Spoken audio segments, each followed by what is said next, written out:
Welcome to Love Lies Chronicles. You can't expect me to be intimate on demand. The words hung in the air between us like a verdict. She didn't look up from her phone as she said it. Some Instagram story more compelling than the man she married reaching for her hand. I went completely still, watching the blue light from her screen illuminate her face in the darkness of our bedroom. Our bedroom, the one I paid for, in the house I maintained. On the mattress I researched for 3 weeks to find one that helped her back pain. On demand, I rolled onto my back, staring at the ceiling I'd repainted last spring because she wanted something more soothing. The crown molding I'd installed. The ceiling fan I'd spent 4 hours balancing so it wouldn't wobble. All of it on demand. "You're right," I said quietly. She glanced over, surprised. She'd been prepared for an argument. Had probably rehearsed her defensive talking points. My agreement wasn't in her script. "I'm glad you understand," she said, relief evident as she returned to scrolling. But I didn't understand. Not the way she thought. I understood something else entirely. Something that crystallized in that moment with perfect, painful clarity. For 8 months, she'd been pulling away. 8 months of rejection wrapped in therapy language about not feeling emotionally safe and needing to feel desired, not needed. Meanwhile, I'd continued showing up.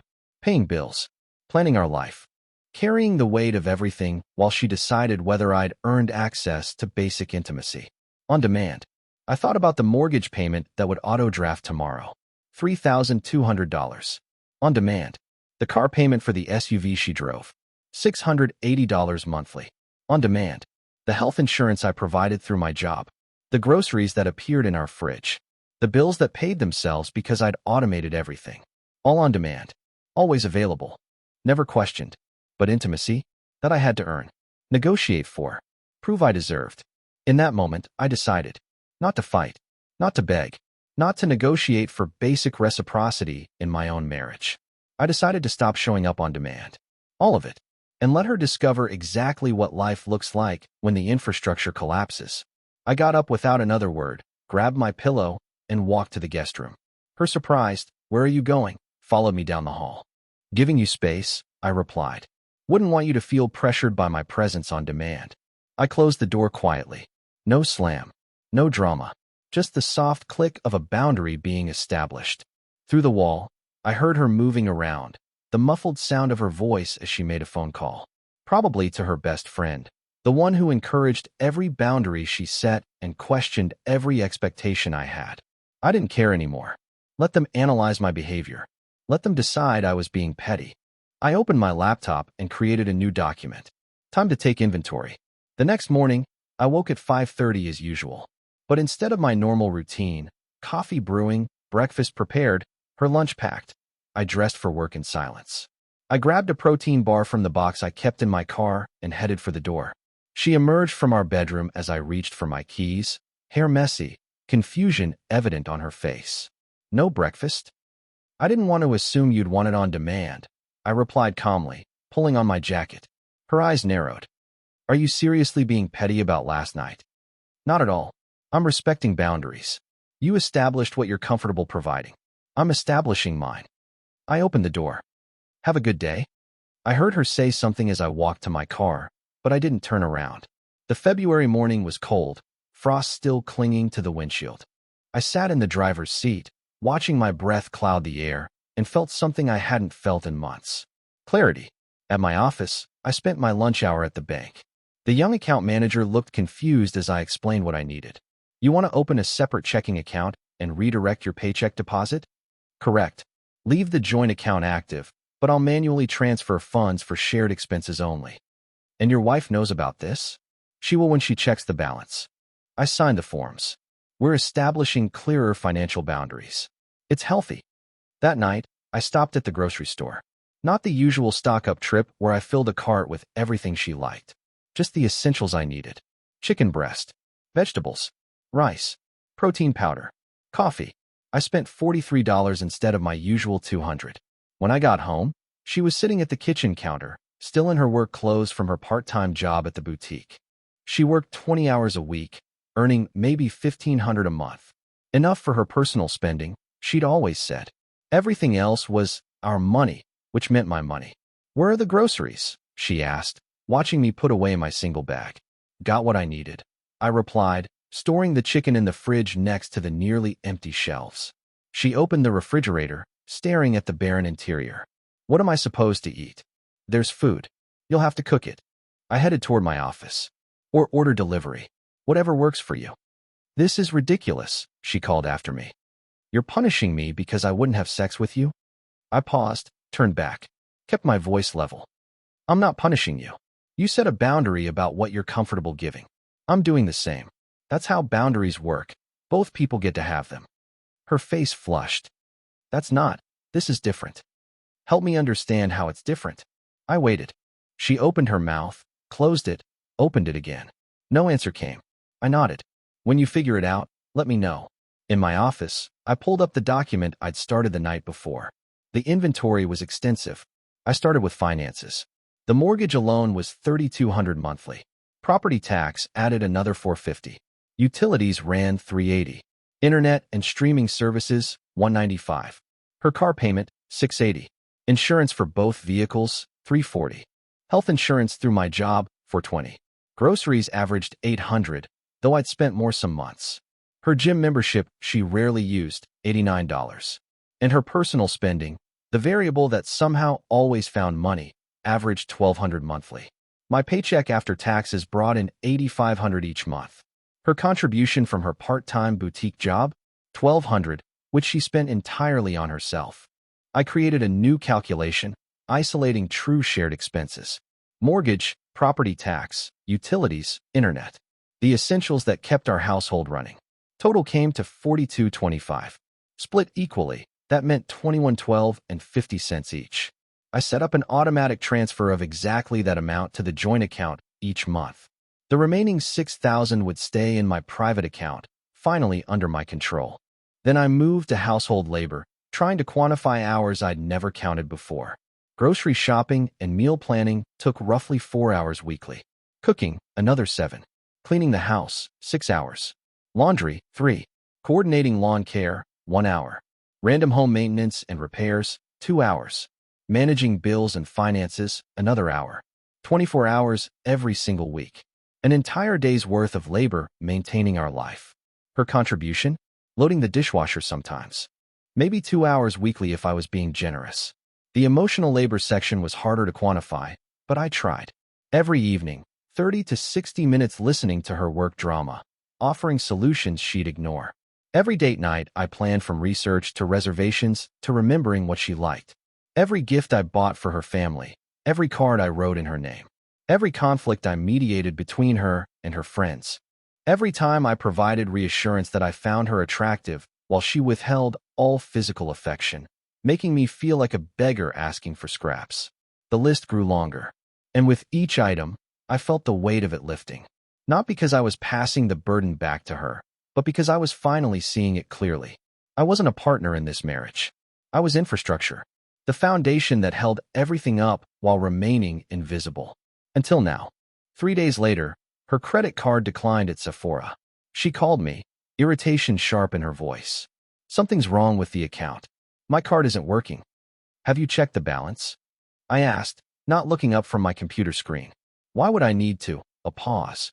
There's only $1,200 in here. Where's the rest of your paycheck? In my account. Silence. Then, your account? What are you talking about? I opened a separate account.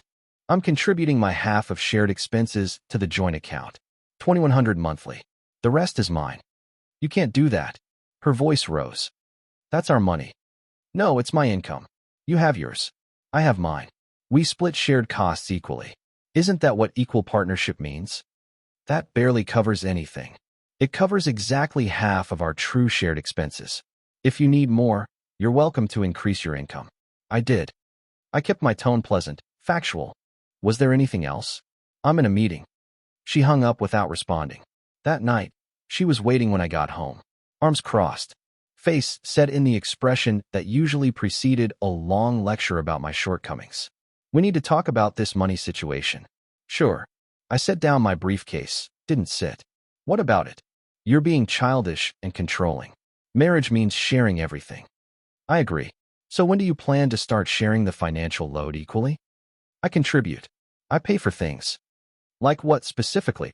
She gestured vaguely. I buy groceries sometimes. I pay for. You bought groceries twice in the last 6 months. Both times spending about $40. I've spent nearly $5,000 on food alone. Her face reddened. I contribute in other ways. Emotional labor. Support. The mental load of.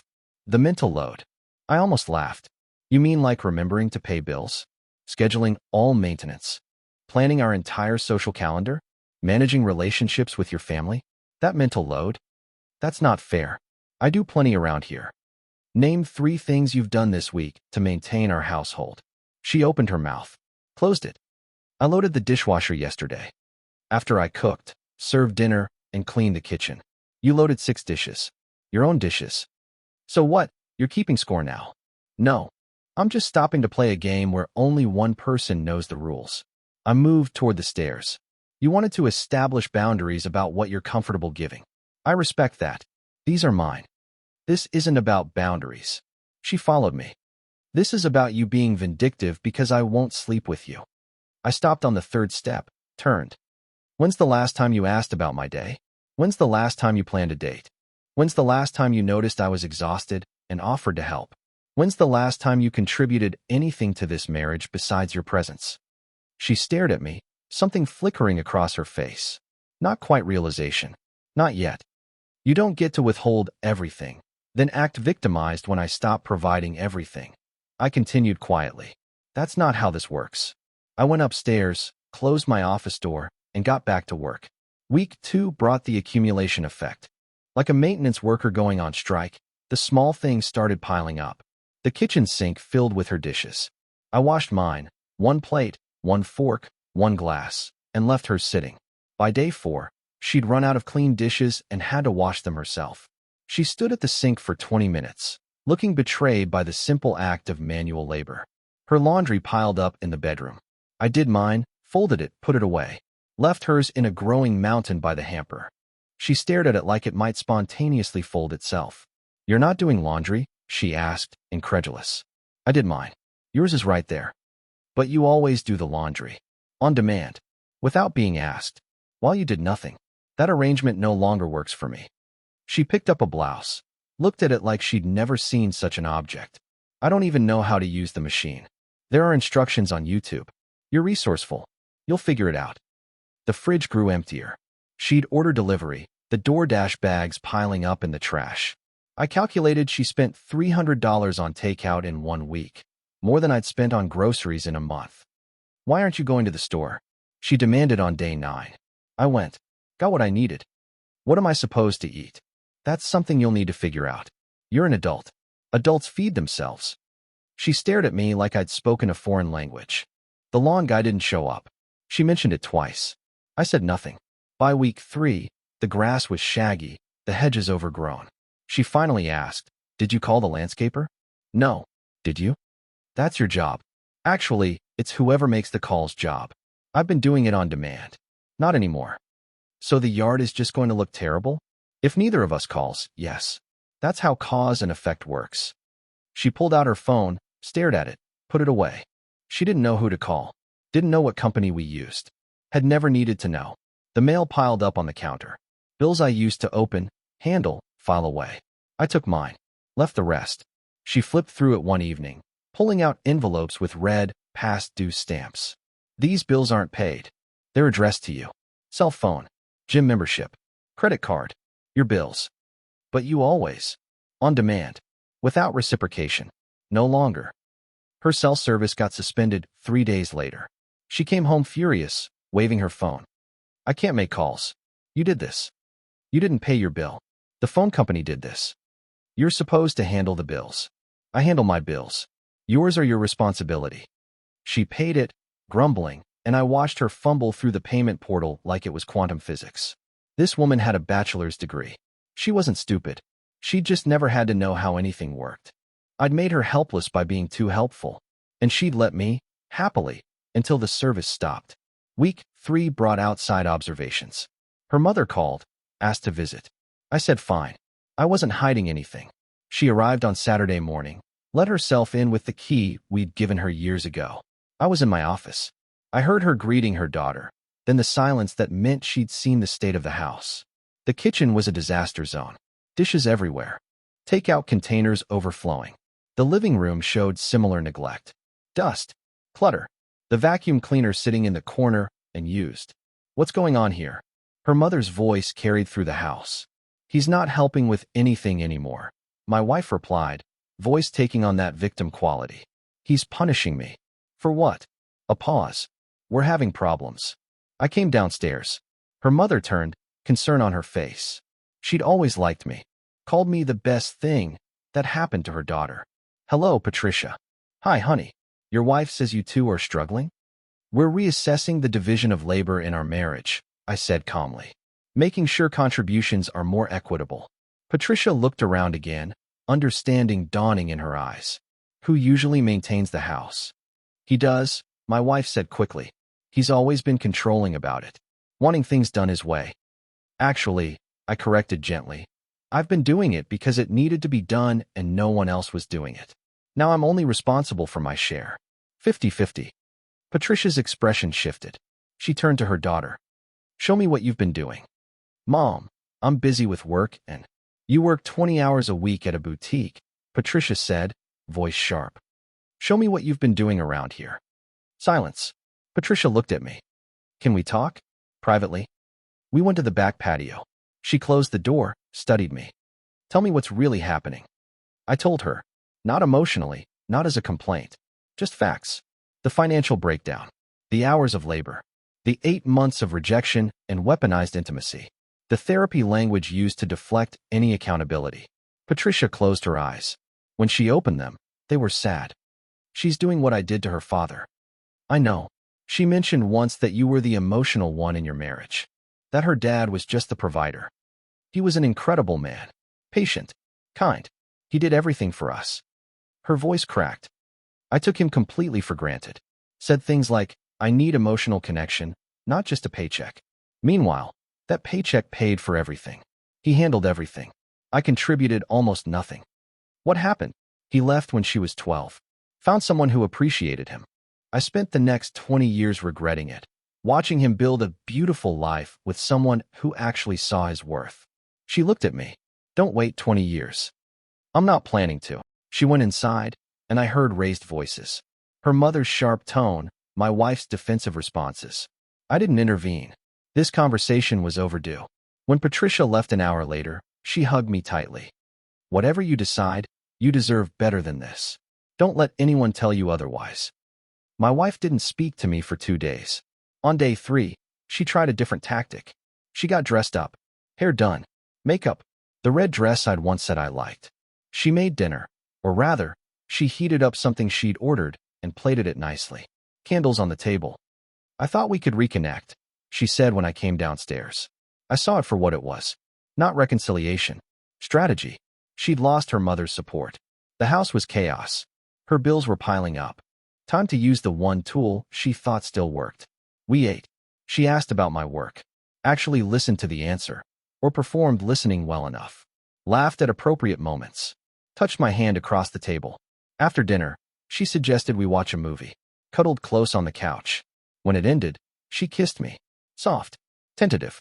The prelude to more. I pulled back gently. I appreciate the effort. But I'm not interested in intimacy on demand. Her face hardened. I'm trying here. I'm actually trying. You're trying to restore services, not rebuild a relationship. There's a difference. So what? You're punishing me now? Withholding sex like I did? No. I'm just not interested in being intimate with someone who sees me as a service provider. When you actually want a partner, not a restoration of your comfortable lifestyle, we can talk. She stood up, face flushed with anger and something else. Humiliation, maybe. You're unbelievable. I'm just matching your energy. You taught me this dance. I'm finally learning the steps. She stormed upstairs.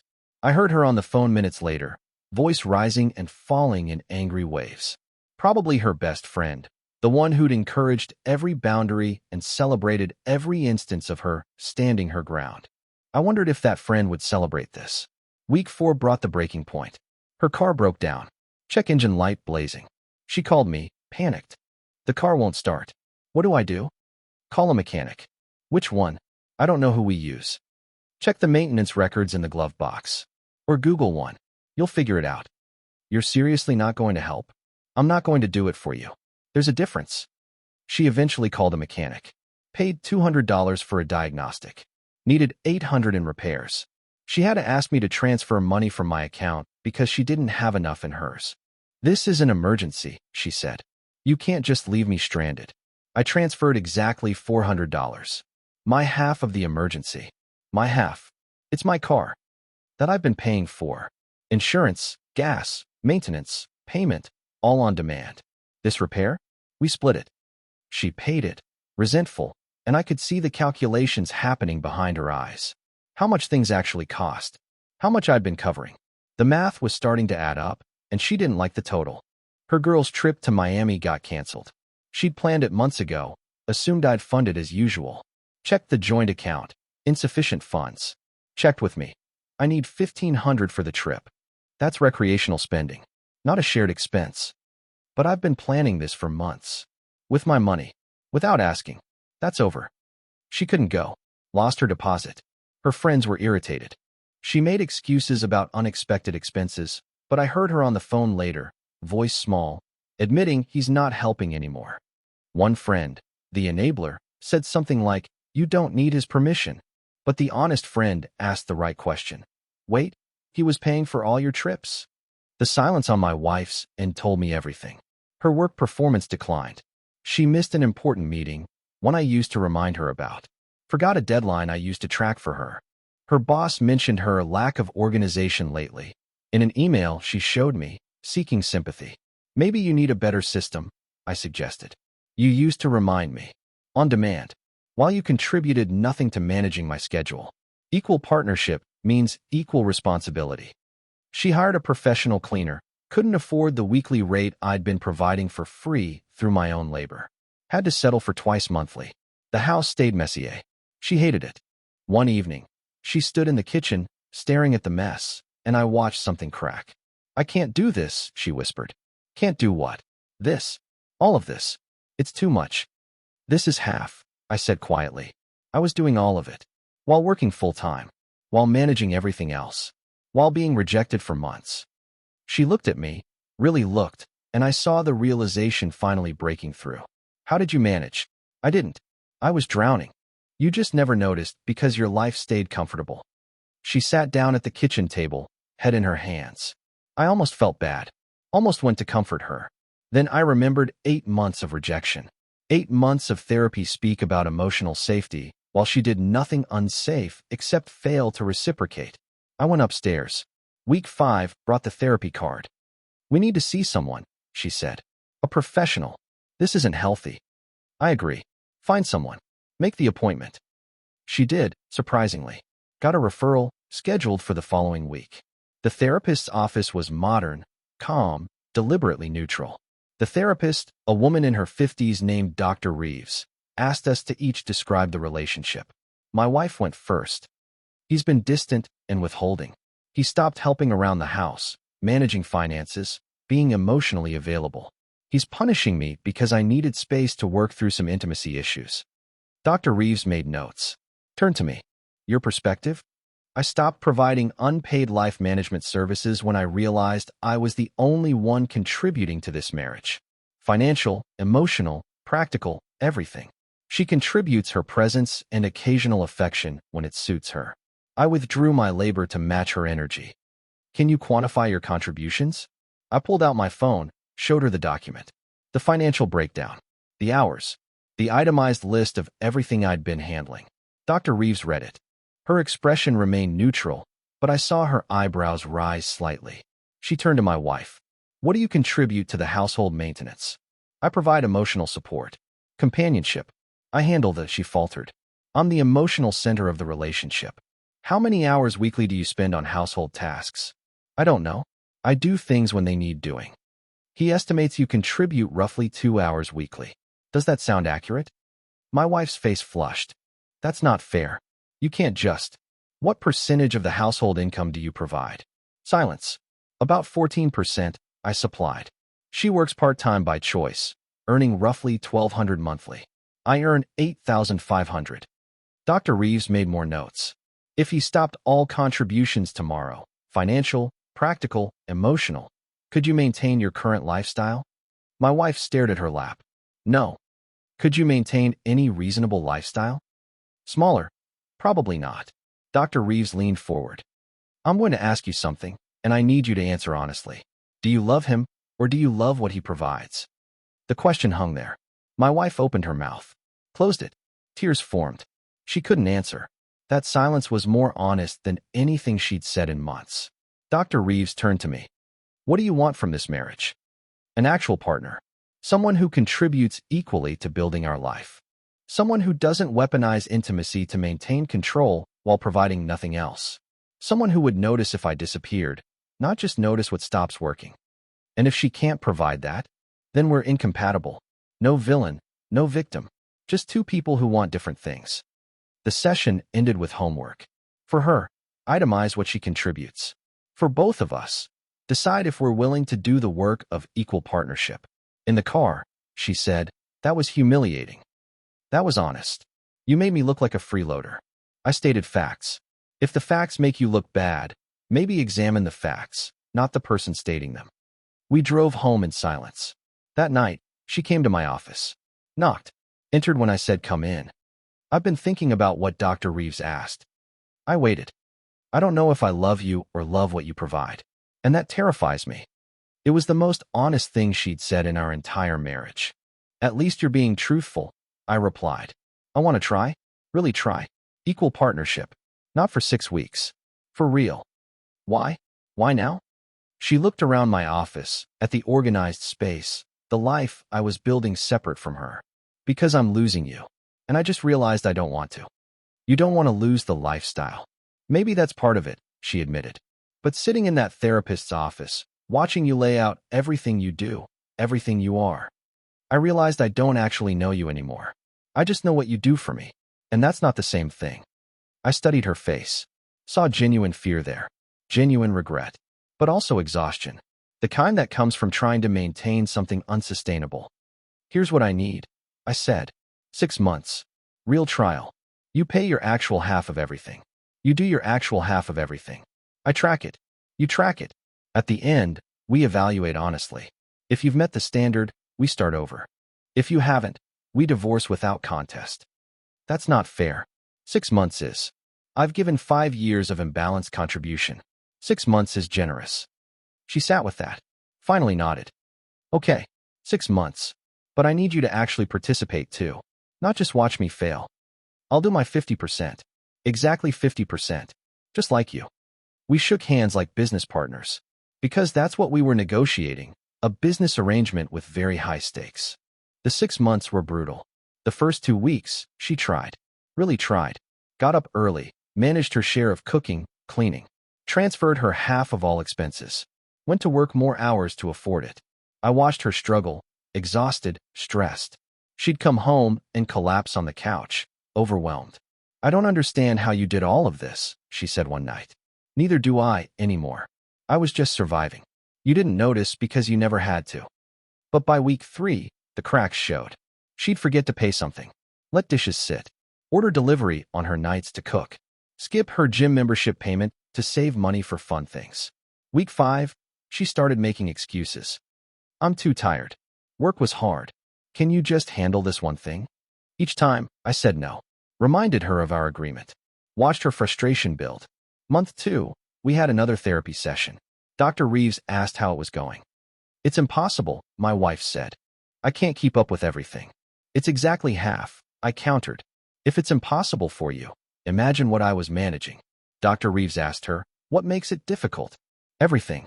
Remembering to pay bills, planning meals, managing my schedule, contributing so much financially. It's overwhelming. That's called being an adult, Dr. Reeves said gently. That's what full participation in life requires. But it's not how I thought marriage would be. How did you think it would be? I don't know. More, equal. But not like this. Equal means equal work. Equal contribution. That's what you're experiencing. My wife cried. I just want my husband back. You mean you want the arrangement back? I said. Where I do everything and you coast. That's not fair. It's exactly fair. You don't want a partnership. You want a dependent relationship where you're taken care of. There's no shame in that, if you're honest about it. Dr. Reeves looked at her. He's right. The question is, can you be honest about what you want? My wife couldn't answer. By month 3, she'd stopped trying to pretend, would outright refuse tasks on her nights, would skip bill payments and ask me to cover them, would complain constantly about how unfair the arrangement was. This isn't marriage, she'd say. You're right. This is what equal partnership looks like. You just don't like it. Month 4, I made my decision. I'd given her every chance. She'd shown me exactly who she was willing to be. I called my attorney, started drafting papers. At the 5-month mark, I sat her down. This isn't working. I know. I'm trying, You're not trying. You tried for 3 weeks and gave up. That's fine. You're not built for equal partnership. But neither am I built to be your life support system. So what are you saying? I handed her an envelope. Divorce papers. No fault. 50-50 split of everything. Clean break. Her face went pale. You're giving up on us? I'm accepting reality. You want to be taken care of. I want a partner. We're incompatible. That's not failure. It's honesty. She stared at the papers. I could change. Really change this time. You've had 6 months. Multiple chances. You are who you are. I'm not asking you to change. I'm just not accepting the cost of who you are anymore. She signed them 3 days later.